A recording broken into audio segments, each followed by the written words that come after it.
Have you ever felt frustrated because you understand English but can't express yourself as easily? Maybe you keep translating sentences from Spanish to English in your head, and it's slowing you down. Well, today, I'm going to show you exactly how to stop translating and start thinking in English. Let's dive in. Translating doesn't work because English and Spanish are built differently. Think of it this way. A sentence is like a math problem, where the words are the numbers. So 2 plus 3 plus 4 equals 9, but 2 times 3 times 4 equals 24. The same numbers, different results. The same words can have different meanings. That's why you don't just translate a word and then use it any way you want. Words in English often have multiple meanings depending on how they're used. For example, the word run can mean to jog, to manage, or even to operate something. Translating from Spanish will only confuse you because one word in Spanish might not capture all the meanings in English. Let me tell you a story. A successful manager who had taken multiple English courses joined yet another class. On the first day, the teacher started with, "I am Bob, you are Tom, the cat is on the table." The manager thought, "Are you kidding me? This is too basic. I already know this." But here's the thing. Knowing something and practicing it until you can think effortlessly in English are two very different things. The managers struggled because they skipped over the basics. To think in English, you need to start simple and build from there. It's not about your level of education in Spanish. It's about mastering the basics in English. So, how do you start thinking in English? Easy. Start small and simple. Stop trying to translate every word. Instead of thinking, "How do I say this in English?" Ask yourself, what's the simplest way to express this idea in English? Repetition is your best friend. The more you practice simple sentences, the faster you'll start thinking in English. Use flashcards, apps, or free online exercises. Make it a daily habit. Just like learning a new dance move, it's not enough to understand it. You need to practice it until it becomes second nature. Remember, language learning isn't about memorizing complicated grammar rules. It's about building habits through consistent practice. Here's a bonus tip. Being able to think in metaphors is essential. If you want to understand and master phrasal verbs and idioms, you must think in metaphors. Are we on the same page? This approach makes it easier to grasp new concepts without translating. So stop translating, start thinking, and most importantly, give yourself permission to start small. Remember, every big achievement begins with tiny steps. With consistent practice, you'll see massive improvement in no time. This isn't quantum mechanics. It's about repetition and simplicity. Let me make one thing clear. Becoming fluent in English is not complicated, but it does require consistent effort, dedication, and hard work. If you are serious about achieving fluency, this journey will demand commitment from your end.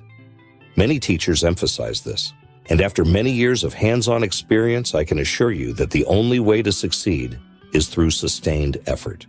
The good news is that once you learn English correctly, you will never forget it. Like riding a bike, it becomes a skill you carry with you for life. Most of the challenge lies in not sabotaging your own progress. When your mindset aligns with your goals, learning and improvement become more natural and intuitive. A sentence is constructed by placing the subject, the person or thing performing the action, first, followed by the verb and then the object. While this explanation may oversimplify the concept, simplicity is crucial here. Remember, subject plus verb plus object. For example, some students might say, "Yesterday arrived my package." Although I understand what you mean, it's not correct. Misplaced words can hinder fluency in the long run. Here's the correct version. When? Yesterday. Subject, my package. Verb, arrived. How? By Federal Express. The proper sentence would be, yesterday my package arrived by Federal Express. By constructing your sentences correctly, you create room for all the words you need to express your ideas. This structure helps the words fall naturally into place, almost like magic. The process of forming sentences directly in English, rather than translating from your native language, is essential for fluency. Here's another example. Subject, my dog, Cyrus. Verb, sleeps. Where? On my bed. How often? Every day. The correct sentence is, my dog Cyrus sleeps on my bed every day.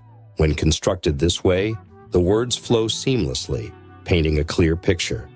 This is what fluency looks like. You don't need an advanced vocabulary to achieve it. Even a beginner can be fluent by following the correct structure. The importance of writing. Write as much as possible. Write about any subject that interests you. Don't worry about grammar, spelling, or semantics. Simply express yourself. If you're more comfortable speaking, use a voice-to-text tool to capture your thoughts. Then when you review what you have written, you often find that while the message is understandable, the text contains numerous small errors. These small mistakes accumulate, and over time, they can obscure the clarity of the overall text. Correcting these errors takes persistence and many pages of practice, and an experienced teacher to help you. Students who refuse to give up and remain consistent improve significantly over time. Fluency doesn't require perfection from the start. It's about building a foundation where sentences flow naturally and your ideas take shape in English. Start with the basics. Subject plus verb plus object. Then, practice consistently by writing and speaking as much as possible. With patience and hard work, you'll achieve your goal. Remember, fluency is not about knowing every word. It's about expressing yourself effortlessly with the tools you already have.